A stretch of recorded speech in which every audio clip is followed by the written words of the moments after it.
History remembers the Battle of Britain. It remembers the Spitfires, the dogfights, the heroes. But it rarely remembers him. FLT, SGT, Vic Tucker. In 1941, high above the English Channel, a young Jamaican pilot flew a Supermarine Spitfire MKVB with a yellow island of Jamaica emblem painted proudly on its nose. He wasn't just a pilot.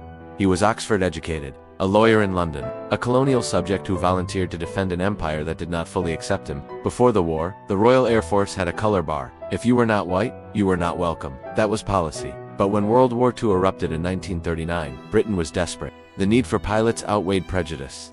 The color bar was lifted as part of a general call to arms across the Commonwealth. War accelerated what peace refused to change. Soon, nearly 500 black Caribbean air crew joined the RAF. Around 6,000 more served as ground crew. They came voluntarily. From Jamaica, from Trinidad, from Barbados, from across the Caribbean. And they were not alone. Men arrived from West Africa, from Malaya, from Hong Kong, from Singapore, from India.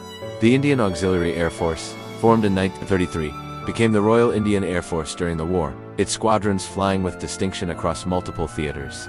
Those wartime units would later become the foundation of the modern Indian Air Force and Pakistan Air Force. But back in 1941, in the skies over Europe, Vic Tucker was flying combat missions with 129 Squadron. Every takeoff carried risk. Every mission meant facing the Luftwaffe. Every flight meant knowing you might not return, yet he flew. On May 4, 1942, during an operation over the Channel, Vic Tucker was shot down. His Spitfire plunged into the water. He was just 26 years old. No grand monument, no headline heroes welcome. Just another name lost in the machinery of war. And like many black and colonial servicemen, his story faded quietly into the background of history. But his presence mattered, because every time he climbed into that cockpit, he challenged an idea, the idea that only certain men were worthy to defend freedom. He proved skill had no color, courage had no race, sacrifice had no empire. The lifting of the RAF color bar did not erase racism overnight. Prejudice did not disappear.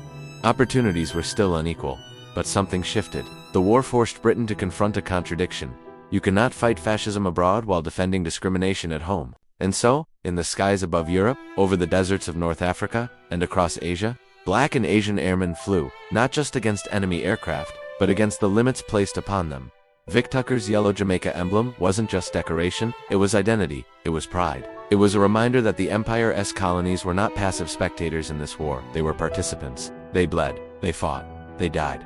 Today, when we speak of the few, the legendary RAF pilots of World War II, we must remember that they were more diverse than history books once suggested. Among them was a young Jamaican lawyer who chose the cockpit over comfort, who crossed oceans to serve, who fell into the Channel defending a nation that had only recently agreed to let him fly. This is not just a story about loss, it's a story about presence, about contribution, about forgotten courage. Because history does not erase people by accident, it forgets them when we stop telling their stories. So today, we remember FLT, SGT, Vic Tucker, we remember the 500 Caribbean airmen, we remember the thousands who came from India, Africa, and across the Commonwealth. They were there, they flew, they fought, and they mattered. Subscribe to Black MicroStories, where forgotten black history lives again.